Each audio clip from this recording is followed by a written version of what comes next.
1:18. That was not Brian, I promise. So Romans 1:18 says... Starting verse 18 through 24.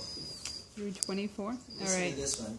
For the wrath of God is revealed from heaven against all ungodliness and unrighteousness of men, who suppress the truth in unrighteousness, because what may be known of God is manifest in them. For God has shown it to them.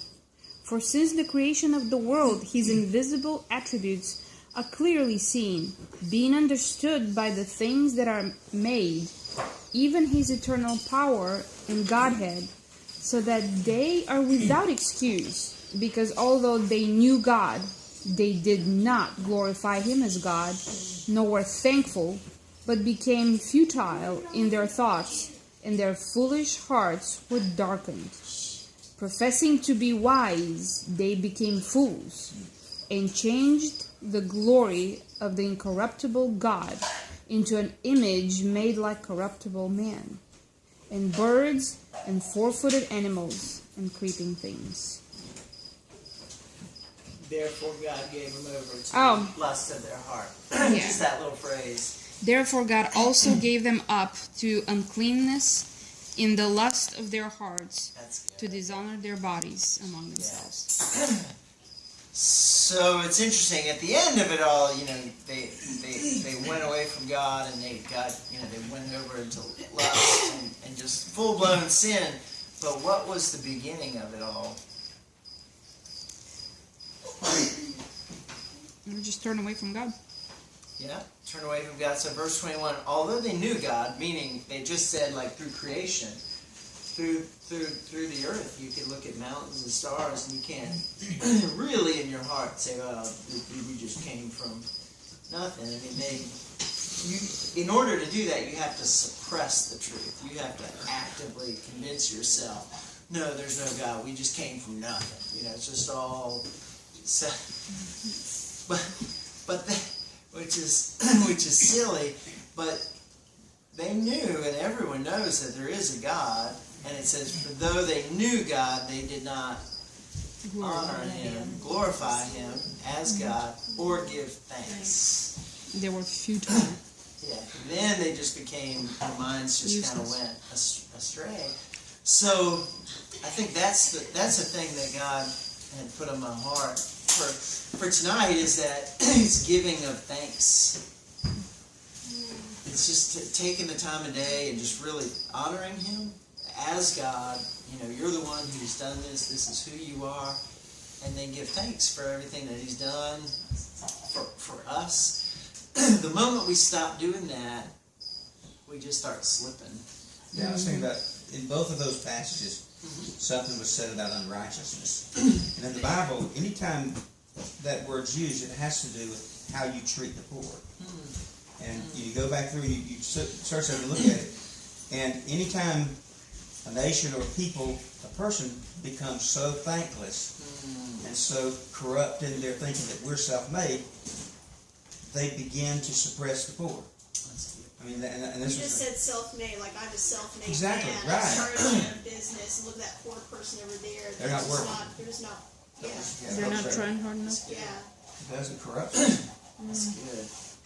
And that, first of all, does speak to the economically poor. I don't want to take anything away from that, but then also just people who are poor in spirit. People are just having a bad day, or just don't know Jesus or whatever, and we're just like, look, man, I got my own problem. We don't say it, but we're just, I got my own problems to take care of. It's that. It's just awful. Versus having a heart of gratitude, and be like, God, you've given me so much. I mean, I've got a long way to go, but look how far I've come. And when you start focusing on that, then you think, well, I've got something to give. Look at my glass; it's only half empty. But Doug's is half full. I can't believe this. This is not fair. But that's that. Yeah, go.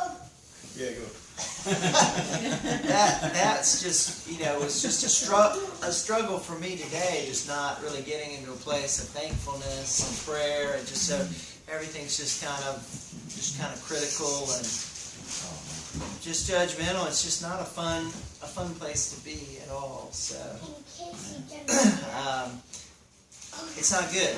And then because one of the things that I found that does is that anger usually comes from injustice. When you say this isn't fair, which is really just an entitlement. You know, this shouldn't happen to me.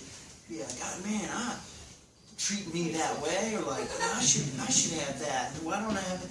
It just builds up all, like you have all these rights and things that are entitled come your way, versus like, Lord, I deserve hell. That's what I really deserve. But you've given me mercy, and I'm alive, and I have health, and you've shown me your goodness, and just, you know, out of that, it just comes.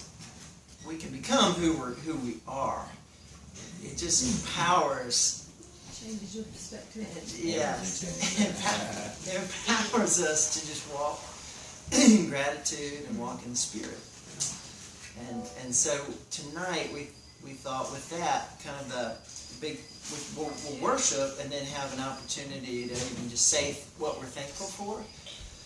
And you know, whether you want to say, you know, a certain person or just ask God to empower us during worship to just find something to be really thankful for. Because that's where you go, that's where you derail, you go off road. Where is it, Oliver? It's when you don't honor Him as God. You remember?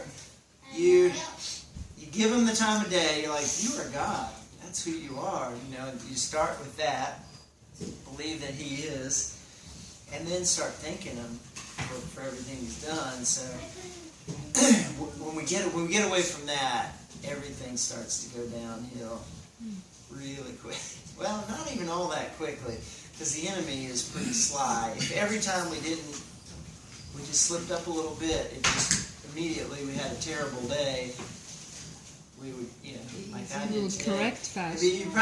It's pretty good because you just repent. You're like, I don't want to go this way anymore. But when it becomes days into weeks and months, and you just kind of subtly become kind of jaded and just entitled, and you know, why aren't things going my way? And you know, God, you know, where were you? You know, where are you? I'm struggling here, and I gave you my. There was a tweet by a famous NFL wide receiver who dropped a touchdown pass in the end zone a few years ago.